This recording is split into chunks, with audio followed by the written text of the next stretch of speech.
क्या होगा अगर ग्रैंड प्रीस्ट बुरा बन जाए?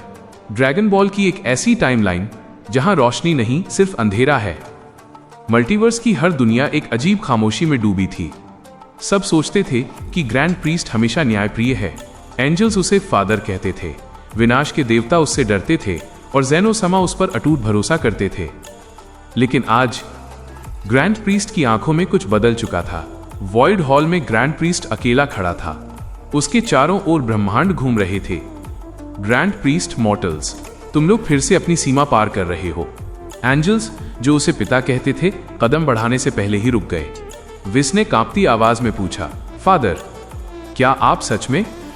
ग्रैंड प्रीस्ट मुस्कुराया, लेकिन यह मुस्कान पहली बार डरावनी थी। ग्रैंड प्रीस्ट, तुम सबको लगता है कि मैं तुम्हारा गाइड हूं, पर मैं सिर्फ एक ऑब्जर्वर नहीं। मैं अब अपना खेल खुद चलाता हूं। विस और वाडोस के चेहरे का रंग उड़ गया। फादर, ये कैसे मुमकिन है? ग्रैंड प्रीस्ट ने उन्हें ऐसी नजरों से घूरा कि पूरा शून्य कांप उठा। ग्रैंड प्रीस्ट, तुम एंजल्स हो। तुम्हारा काम सवाल करना नहीं, सिर्फ आदेश मानना है। एक झटका और विस हवा में जकड़ गया। बाकी एंजल्स डर के मारे पीछे हट गए। ग्रैंड प्रीस्ट के इरादे अब साफ थे। धरती पर गोकू और वेजिटा हमेशा की तरह ट्रेनिंग कर रहे थे। गोकू, वेजिटा, मुझे लगता है हम पहले से ज्यादा स्ट्रांग हो रहे हैं। वेजिटा, हाँ, लेकिन कुछ तो गड़बड़ है, काकरोट। पिकोलो अपने ध्यान में लीन था, लेकिन उसे कुछ महसूस हुआ। यह शक्ति किसी की नजर में आ रही है। उन्हें अंदाजा भी नहीं था कि ग्रैंड प्रीस्ट अब बदल चुका है। ग्रैंड प्रीस्ट ज़ेनो समा के पास गया। ग्रैंड प्रीस्ट, ज़ेनो समा, कुछ ब्रह्मांड अब सिर्फ बोझ बन गए हैं। ज़ेनो समा, मासूमियत से, तो क्या उन्हें मिटा दे? ग्रैंड प्रीस्ट की आंखों में एक शैतानी चमक आई। जी। धमाके की आवाज एक पूरा ब्रह्मांड पलक झपकते ही मिटा दिया गया। बीरस पसीने से तरबतर था। बीरस, विस, क्या हम कुछ कर सकते हैं? विस, मजबूरी में हम कुछ नहीं कर सकते। फादर, अब खुद बुरा बन गया है। ग्रैंड प्रीस्ट मल्टीवर्स की ओर देखता है। ग्रैंड प्रीस्ट, मोर्टल्स सोचते हैं वो हीरो हैं, गॉड सोचते हैं वो सबसे पावरफुल हैं, पर सच तो ये है कि सब कुछ मेरे कंट्रोल में है। उसकी उंगली एक ब्रह्मांड पर टिकती है। मिट जाओ, और एक झटके में सब खत्म। वॉइड हॉल में एंजल्स और विनाश के देवता खामोश खड़े थे। ग्रैंड प्रीस्ट हर तरफ फैलते मल्टीवर्स की एनर्जी को महसूस कर रहा था। उसकी आवाज इतनी ठंडी थी कि विस जैसा शांत देवदूत भी खुद को रोक नहीं पाया। विस, फादर, यह क्या हो रहा है? ग्रैंड प्रीस्ट की आंखों में पहली बार गुस्सा और संतुष्टि एक साथ चमक रही थी। ग्रैंड प्रीस्ट, तुम लोग अपनी लिमिट्स के बारे में सोचते हो, पर मैं उन्हें तोड़ने वाला हूं।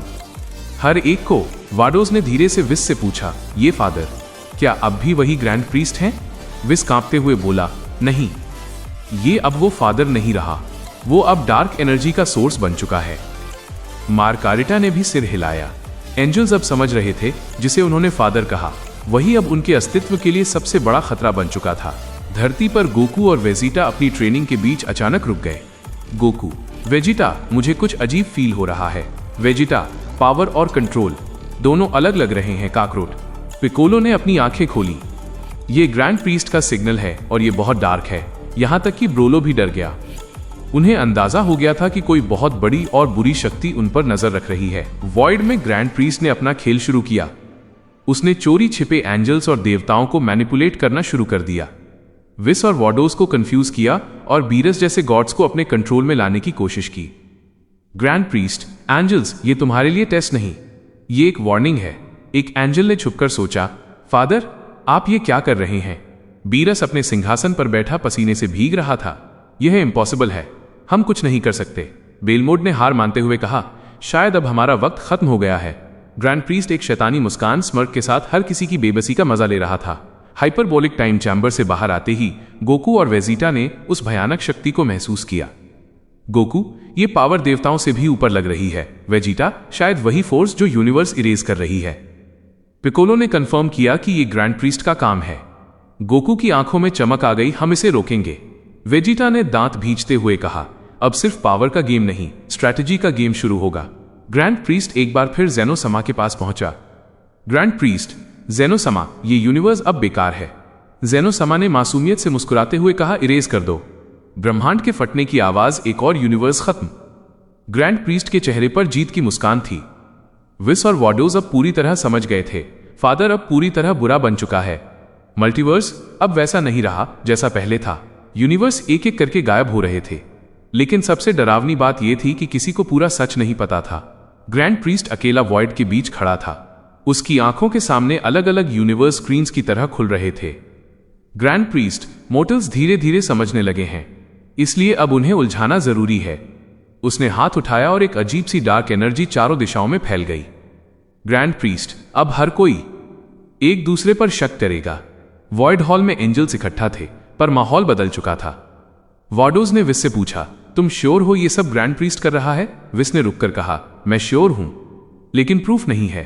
मार्गारेटा बीच में बोली, अगर हम गलत निकले तो हम सब इरेज हो सकते हैं। एंजल्स पहली बार आपस में ही बंटने लगे और ग्रैंड प्रीस्ट दूर से देखकर मुस्कुरा रहा था। बीरस अपने ग्रह पर टहल रहा था। बीरस, विस, दूसरे गॉड्स हम पर भरोसा नहीं कर रहे।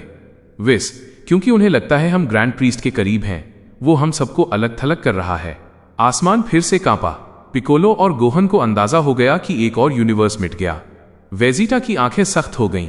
वेजिटा, ये रैंडम नहीं है, वो हमसे रिएक्शन चाह रहा है। ग्रैंड प्रीस्ट, पहली बार उस नाम को लेते ही सबकी आंखों में डर था। अचानक स्पेस फटता है और गोकू वेजिटा एक ट्रैप में फंस जाते हैं। तभी ग्रैंड प्रीस्ट प्रकट होता है, शांत और डरावना। गोकू, तुम गलत कर रहे हो। ग्रैंड प्रीस्ट हंसते हुए, गलत? मैं जो चाहूं वही सही होता है। वेजिटा ने चिल्लाकर कहा, तुम जेनोसमा का यूज कर रहे हो। ग्रैंड प्रीस्ट की आंखें चमकी। जेनोसमा? वह सिर्फ एक टूल, औजार है। सब शॉक में थे। ग्रैंड प्रीस्ट ने उंगली उठाई और एक अदृश्य प्रेशर से गोकू और वेजिटा के घुटने जमीन में धंस गए। ग्रैंड प्रीस्ट, मैं फाइट नहीं कर रहा, बस दिखा रहा हूं कि तुम कितने छोटे हो। विस ने टूटे हुए मन से कहा, फादर बस करो। पर ग्रैंड प्रीस्ट नहीं रुका। पीछे हटते हुए उसने आखिरी चेतावनी दी, यह सिर्फ शुरुआत थी, अगली बार मैं रुकूंगा नहीं। वो गायब हो गया और गोकू वेजिटा जमीन पर ढेर हो गए। मल्टीवर्स अब डर से नहीं, अविश्वास से टूट रहा था। हर कोई सोच रहा था, दुश्मन सामने है या अपने ही बीच। वॉइड हॉल में विस अकेला खड़ा था। उसके सामने उसके भाई बहनों के चेहरे थे, डरे हुए और टूटे हुए। विस, धीमी आवाज में, अब काफी हो चुका, मैं फादर के खिलाफ जा रहा हूं। पूरा हॉल सन रह गया। वार्डोस चिल्लाई, विस, तुम जानते हो इसका मतलब क्या है? विस, हां, इरेज, इरेज। पर अगर हम चुप रहे तो सब खत्म हो जाएगा। यह पहली बार था जब किसी देवदूत ने ग्रैंड प्रीस्ट के खिलाफ आवाज उठाई थी। दूर खड़े ग्रैंड प्रीस्ट के चेहरे पर एक ठंडी मुस्कान आई। ग्रैंड प्रीस्ट, अच्छा, तो एंजल भी अपनी औकात भूलने लगे। विस, तुमने अपनी मौत चुनी है। धरती पर गोकू और वेजिटा शांत खड़े थे। ग्रैंड प्रीस्ट के उस पुराने हमले का खौफ अब भी उनके शरीर में था। गोकू, वेजिटा, वो हमें जिंदा छोड़ रहा है क्योंकि वो हमारे साथ खेल रहा है। पिकोलो आगे बढ़ा, तुम दोनों को अब मना की हुई ट्रेनिंग, फॉरबिडन ट्रेनिंग करनी होगी, वही जो देवता और एंजल्स कभी नहीं चाहते। विस अचानक प्रकट हुआ। सबकी आंखें फटी की फटी रह गईं। विस, ग्रैंड प्रीस्ट को हराने के लिए तुम्हें पावर नहीं, सच चाहिए। ग्रैंड प्रीस्ट का जन्म मल्टीवर्स के सबसे पहले कोलैप्स के बाद हुआ था। उसका काम था सब पर नजर रखना, पर वक्त के साथ उसने खुद को भगवान से ऊपर समझ लिया। उसने बुरा बनना चुना है। विस उन्हें एक ऐसे आयाम में ले गया जहां न समय था न नियम। विस, या तो तुम ग्रैंड प्रीस्ट के बराबर पहुंचोगे या खुद मिट जाओगे। गोकू मुस्कुराते हुए, रिस्क लेने की तो आदत है हमें। ट्रेनिंग शुरू हुई। गोकू ने अपनी शक्ति को दबाया, वेजिटा ने अपना अहंकार तोड़ा। दोनों ने पहली बार डर को गले लगाया। वॉइड हॉल में एक एंजल ने छुपकर जानकारी लीक करने की कोशिश की। ग्रैंड प्रीस्ट तुरंत सामने आ गया। ग्रैंड प्रीस्ट, अब तुम एंजल नहीं रहे। मिटने की आवाज, पल भर में वो एंजल मिटा दिया गया। बाकी सब समझ गए, बगावत की कीमत सिर्फ मौत है। ग्रैंड प्रीस्ट ने मुस्कुराते हुए अपनी एनर्जी बदली। वो और भी डार्क और डेंस हो गई। ग्रैंड प्रीस्ट, मोर्टल्स ट्रेनिंग कर रहे हैं, एंजल विद्रोह कर रहे हैं। अच्छा, तब तो मुझे भी नेक्स्ट लेवल पर जाना पड़ेगा। अब लड़ाई सिर्फ पावर की नहीं, ये लड़ाई है भगवान बनने के घमंड के खिलाफ और उस सच के लिए जिसे जानने के बाद कोई भी पहले जैसा नहीं रहता। नेक्स्ट पार्ट चाहिए में देखिए गोकू और वेजिटा की फॉरबिडन ट्रेनिंग का पहला खतरनाक नतीजा। विस पहली बार अपने पिता के सामने सीना तानकर खड़ा होगा, और क्या मासूम जेनोसमा को पहली बार अपने सबसे वफादार सेवक पर शक होगा? अगर नेक्स्ट पार्ट चाहिए तो वीडियो को लाइक करो और सब्सक्राइब करो।